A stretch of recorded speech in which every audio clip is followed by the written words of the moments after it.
Okay, now that we've gone through the anatomy and physiology of the heart, let's talk about the electrical activity within the heart, because at the end of the day, the heart is an electrical organ.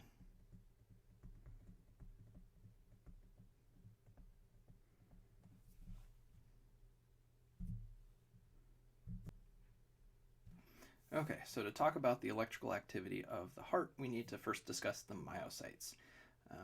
They're really unique for a handful of different reasons. They're listed out here, so let's dig a little bit deeper. Myocytes are actually a combination of skeletal and smooth muscle. The skeletal muscle gives it strength, and it also gives it the power it needs to move the blood where it needs to. It really can clamp down with the force necessary.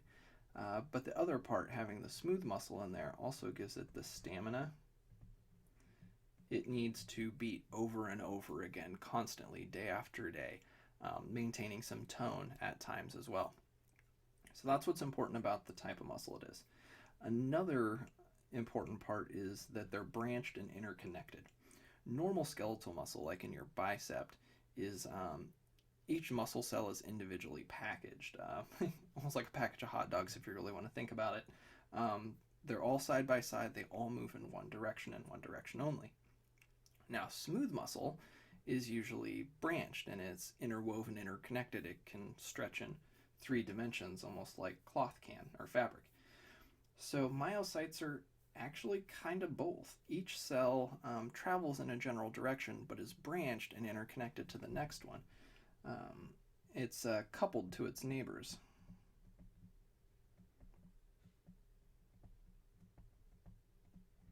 And so to draw this out, it actually looks something like this. One is connected to another one, is connected to another one, is connected to another one, is connected to another one, etc.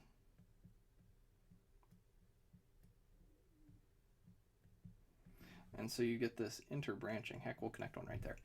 You get this branching, this network that's laid out. And what that does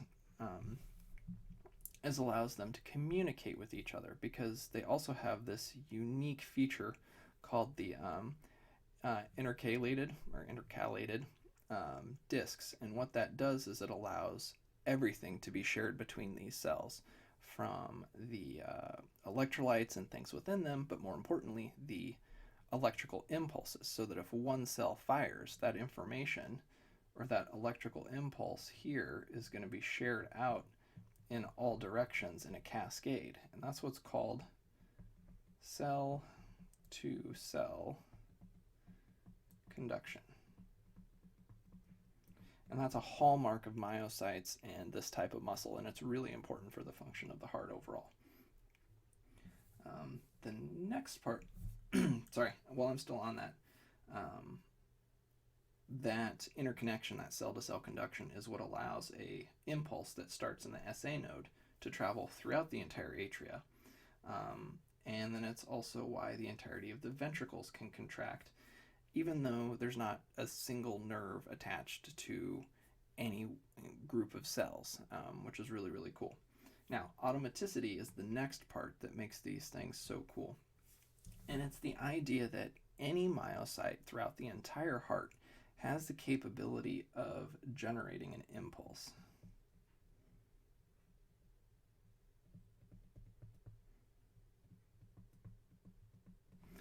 And that's really, really cool, so that there are certain areas of the heart that specialize in generating impulses, and they're usually what's in control. But the fact that if those aren't working, other cells could take over if need be. It's also a drawback that any one of those cells could also decide to throw a temper tantrum and take over control of the heart. We'll talk more about that in a bit. Final portion is going to be conduction. And what this is basically that cell-to-cell portion of it means that each cell can conduct an electrical impulse from one cell to the next. And normally this is cool and it heads in one direction. So normally everything travels the way it should, from the SA node to the AV node and down through the rest. But this ability to conduct is actually a two-way street, and so you might actually wind up with retrograde, where the cell's actually conducting backwards. So we'll say happy for this, and we'll do that. And even more so about the retrograde is it can actually travel sideways if it needed to. It can travel in almost any direction. So combination of skeletal and smooth. They're branched and interconnected. They have automaticity, and they can conduct between one another. Those are the hallmarks of myocytes that make them so cool. Cell-to-cell conduction of an impulse between myocytes and throughout the entire heart is possible thanks to which of the following? Is it because the human body is made of 70% water, the intercalated discs, hard work and determination, or myocytes are branched and interconnected? Well, really you can just look at the slide and tell that these are the two that are actually listed. While hard work and determination is important, it's not really what allows cell-to-cell conduction.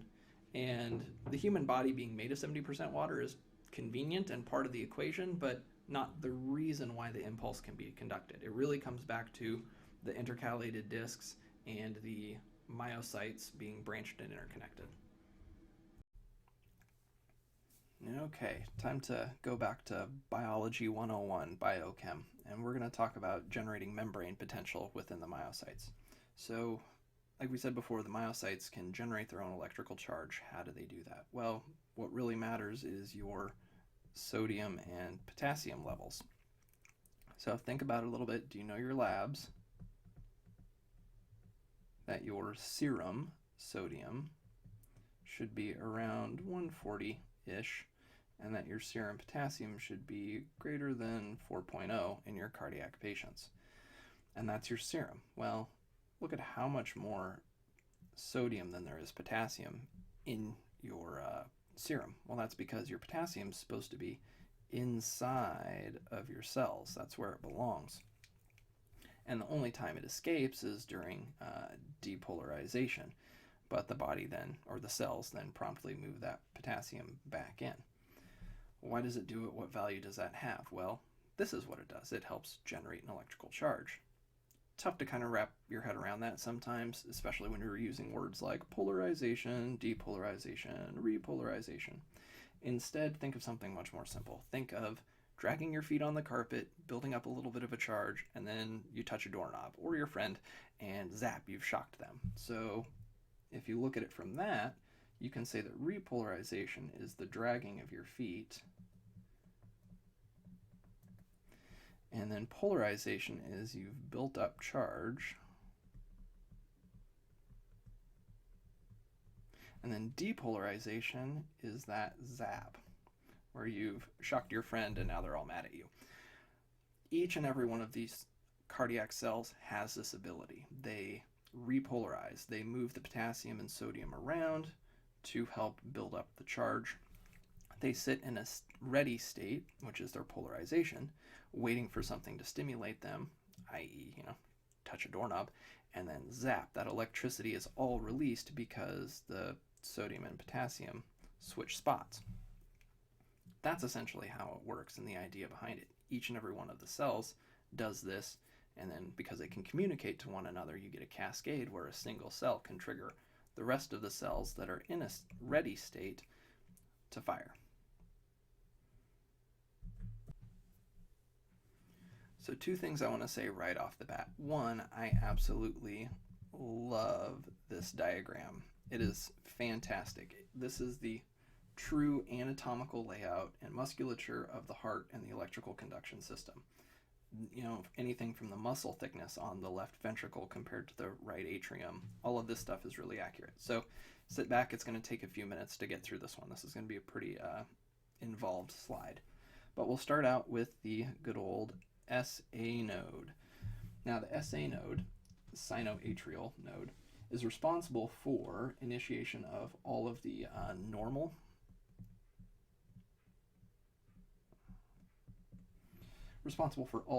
heartbeats. It's a collection of myocytes who have their own intrinsic rate or their native rate of about 60 to 100 beats per minute.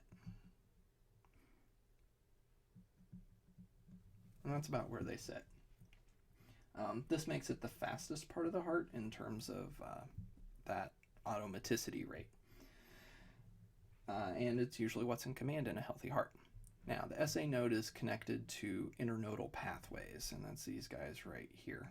And these internodal pathways act as high-speed conductors. They carry the electrical impulse across the right atrium and the left atrium as rapidly as possible.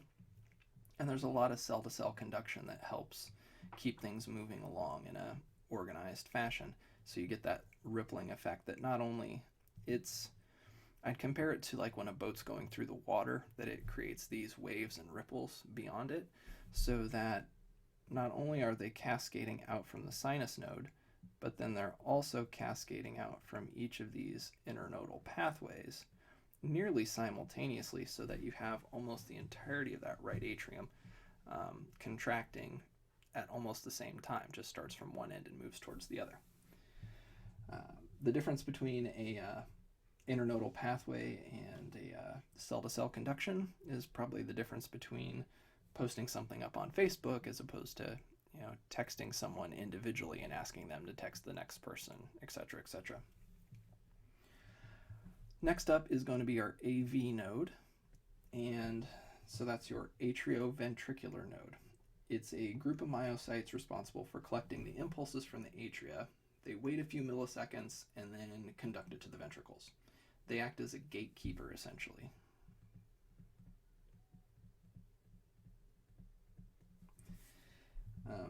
Naturally, this is actually the only point where electrical conduction can occur between the atria and the ventricles.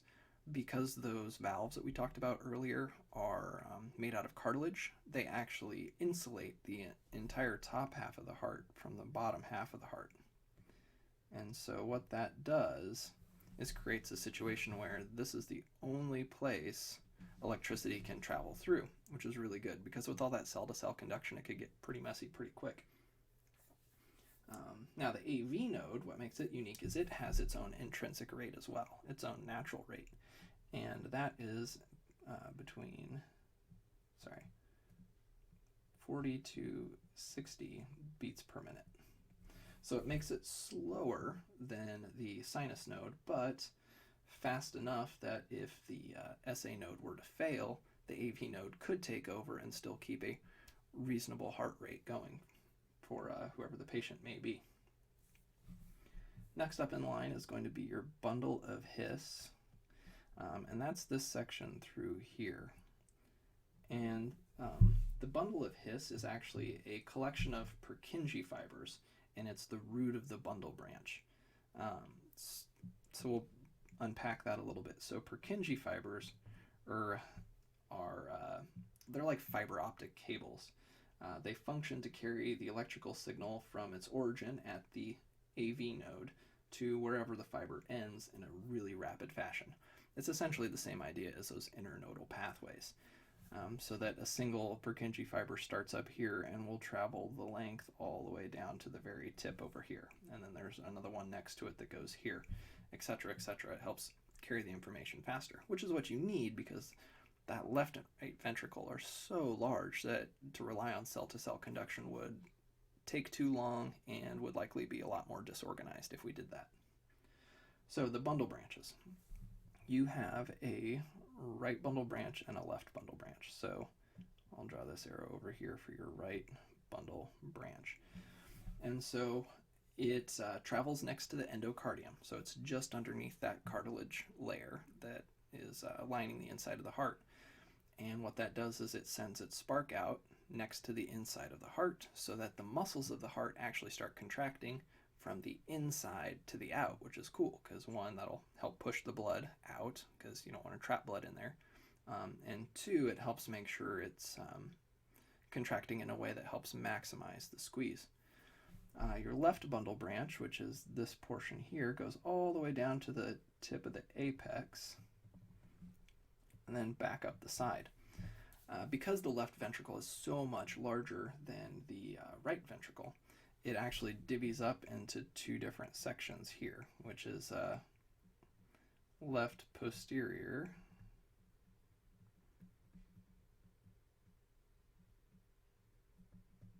fascicle and the left anterior fascicle. Sorry, I butchered that a little bit there. And so the left bundle branch actually has two sub-branches. Regardless, they're high-speed conduction pathways that just help move the electricity through the heart as quickly and organized as possible. Last thing I want to say about this is the layout of things and the fact that your bundle branches, I'm going to draw this over here because there's a little more space, are laid out in a way that they actually go down and wrap up the sides. And the reason why we depict it this way is it's just easier. But that's really cool because it means that the center of the heart, that IV septum, is what's going to contract first, and then the bottom parts of the heart contract next, and then the sides contract, which is a really clever plan because if you're going to contract, you want to have something solid to push against. So if your IV septum has contracted first, and then your ventricle starts contracting at the bottom, and so on, it's got something hard to push against, and that's what's going to allow it to really squeeze the blood out. It's not much different than squeezing your toothpaste from the bottom rather than the top of the tube. You get the most successful ejection of blood this way. So what else controls the electrical flow in the heart, or the rate, things of that nature? Well, you actually have the nervous system involved with the heart to a certain extent. The way I always keep track of things, or at least keep it straight in my head, is I like to think of sympathetic as sprint. And so that's your fight or flight, run from a tiger, whatever you want to call it. Whereas you've got your parasympathetic, which is for pacing yourself when you have a chance to relax and digest and all that. So sympathetic stimulation of the heart would do all the things you would expect if you're going to run from a tiger. You're going to increase your heart rate, your conduction, and your irritability to a certain extent. Well, how does our body do it? Well, it doesn't actually use nerves. It actually uses chemicals. Good old-fashioned adrenaline is what really accomplishes this, which is a combination of epinephrine and norepinephrine, both are which drugs we give to our patients to help increase heart rate or increased blood pressure, contractility, all those different things. The sympathetic chemical stimulation with adrenaline affects your SA node, your AV node, and honestly every single cell in your heart reacts to it. On the other side, if we look at parasympathetic, this is actually true neurologic stimulation. There's actually a nerve, the vagus nerve, which is connected to your heart. And it's connected at the SA node and the AV node. And when it's stimulated, it actually will decrease the heart rate, the conduction, and the irritability. The best example I have for that is it just slows everything down. Your vagal tone provides your resting heart rate. If you overstimulate it, you get bradycardia, decrease in cardiac output, and it might even get to the point where you have a syncopal event. So, how do we stimulate it? What's vagal stimulation, technically speaking?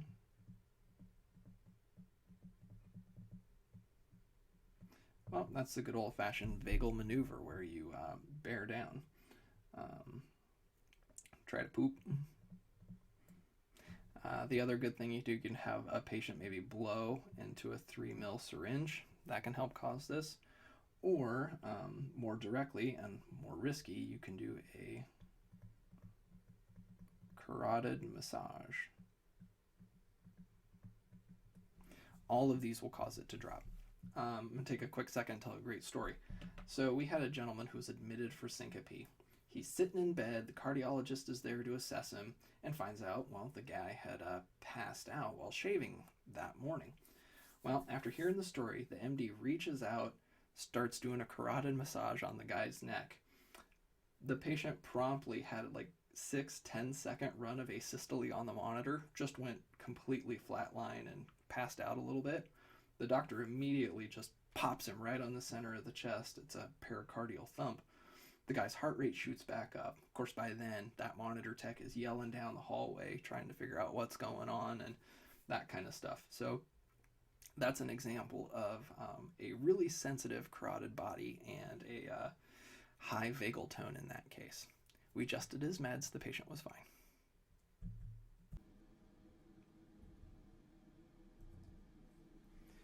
Please identify the following structures. You have your list on the left: SA node, AV node, bundle of His, right bundle branch, left bundle branches, and Purkinje fibers.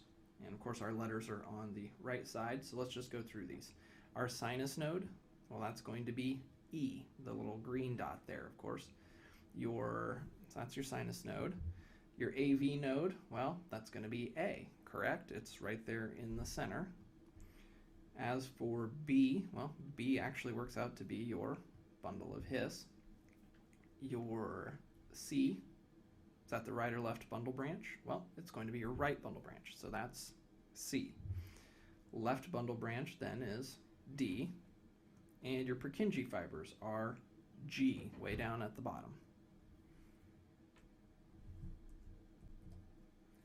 Stimulation of the parasympathetic PACE nervous system results in which of the following reactions by the heart? Increased heart rate, increased irritability.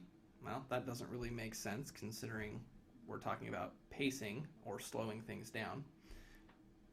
Stimulation of cells and increased conduction in both of the atria and the ventricles. Well, that doesn't make sense either because we're talking about slowing things down and making them more relaxed, which then brings us to C and D.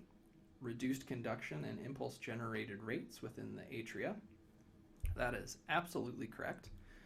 And decreased heart rate, decreased conduction, and decreased irritability. That's absolutely correct as well. So your answer is going to be both C and D. Augmented activity of the heart is achieved by the sympathetic, also known as sprint, nervous system via which mechanism? Well, is it neurologic stimulation of the SA node, epinephrine, norepinephrine, reduced neurologic stimulation of the AV node? Well, let's walk through this.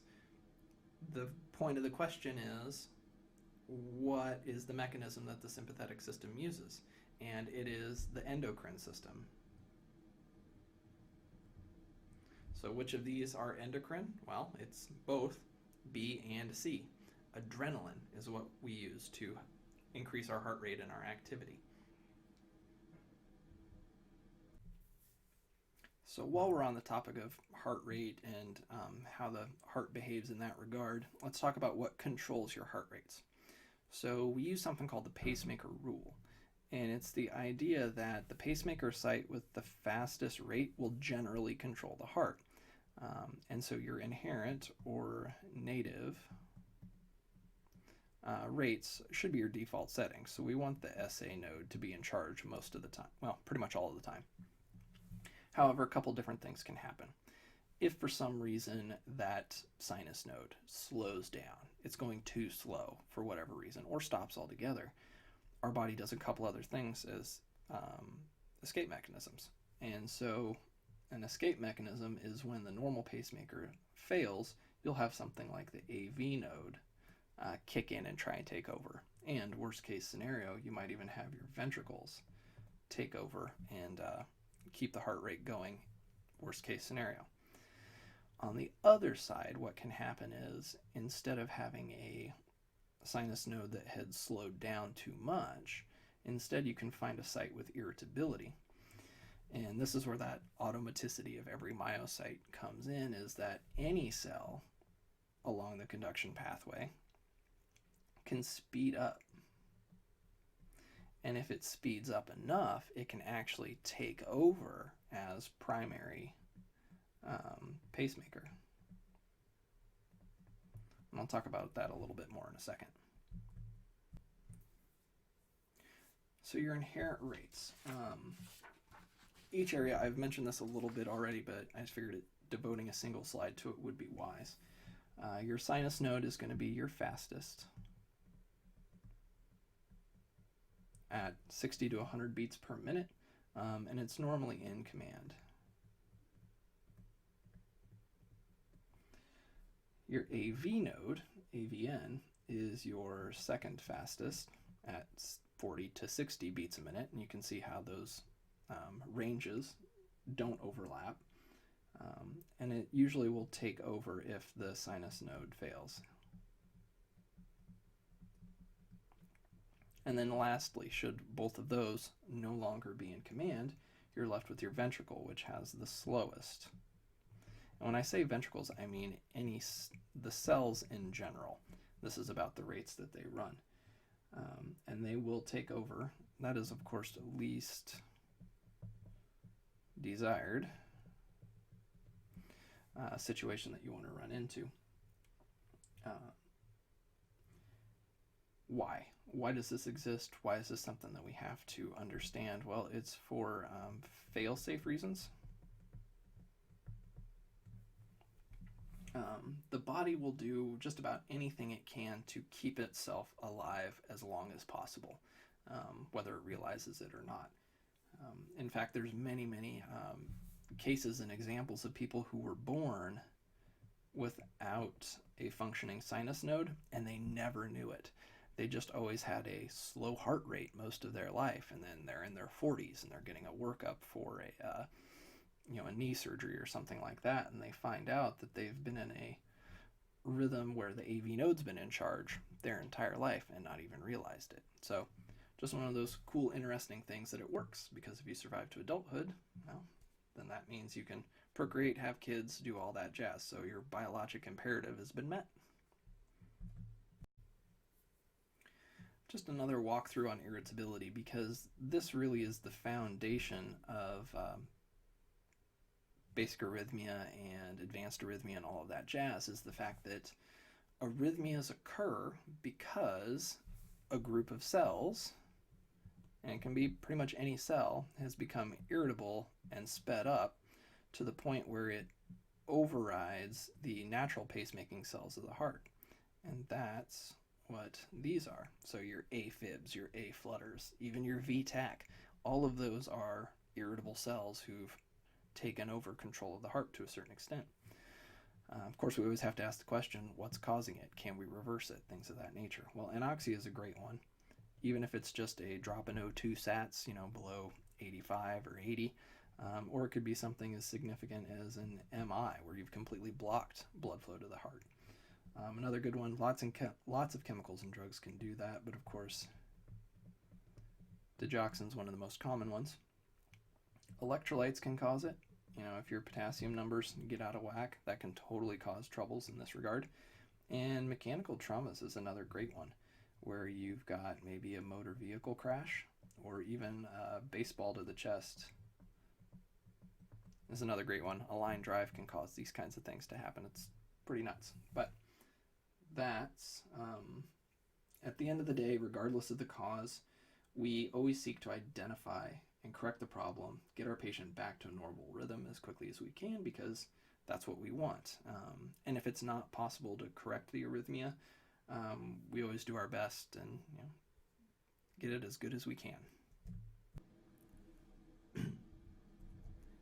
Please list the inherent rates of the following pacemaker sites within the cardiac conduction system. And there's a very specific slide that lists all these out if you want to go back and refer to it. But we'll just start. Which of these sinus node ones are correct? Well, the sinus node of 40 to 60, that's absolutely not correct. So we'll take B off the list. Sinus node between 80 and 110, that's also incorrect. So we'll take that off the list. So now that brings us down to A and D. Which of these is most accurate? Well, the AV junction, does it go 40 to 60 or 20 to 60? Well, of course, it's not D, so we can take that one off, which really just leaves us with A, and that is correct. Your sinus node runs from 60 to 100, your AV junction is 40 to 60, and your ventricles are 20 to 40. If you look at these other ones, you'll see that that one's incorrect and that one's incorrect as well. Which cells along the conduction pathway are capable of taking control as the pacemaker of the heart? Well, which one of these already are involved in the conduction pathway, I think is a better way to look at this question. You've got your SA node, which definitely is. You've got your internodal pathways, which definitely are. Your AV node is part of that. Your bundle branches are part of that. Your valve leaflets, I've not even listed them once, so you know that that's definitely not part of this list. But individual myocardial cells are, because each cell has the ability to do automaticity and start off on their own.